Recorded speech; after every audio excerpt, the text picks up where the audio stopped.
Well, just hours after Musk took over, new data shows there's been a drastic rise in hate speech on the social media site. NBC Bay Area's Pete Serrato spoke with one of the authors of that review on what they found and the impact going forward. In that 12-hour window, what would you say would be the percentage increase in hate speech that you guys were able to see?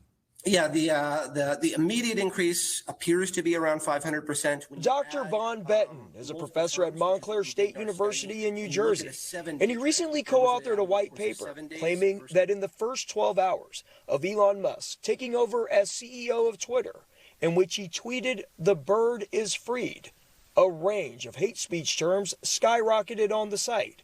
The data did not specify the terms, only saying that they were vulgar and hostile towards race, religion, and ethnicity.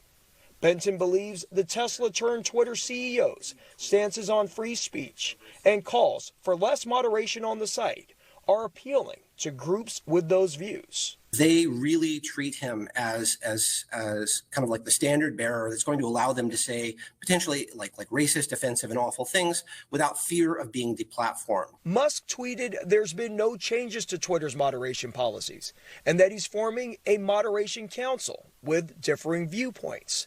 Twitter's head of safety also addressing the issue in a series of tweets, saying hateful conduct has no place on the site and that the tweets were coming from a small number of inauthentic accounts that Twitter plans to ban. So I don't think any moderation standards are actually going to solve this problem. Cal State East Bay professor Nolan Higdon weighed in on this new data regarding hate speech on Twitter. His area of focus is news literacy in the digital age, and he thinks instead of looking for tech companies to solve the hate speech problem, there needs to be more education on the topic in classrooms. I think that means a more diverse and inclusive view of history.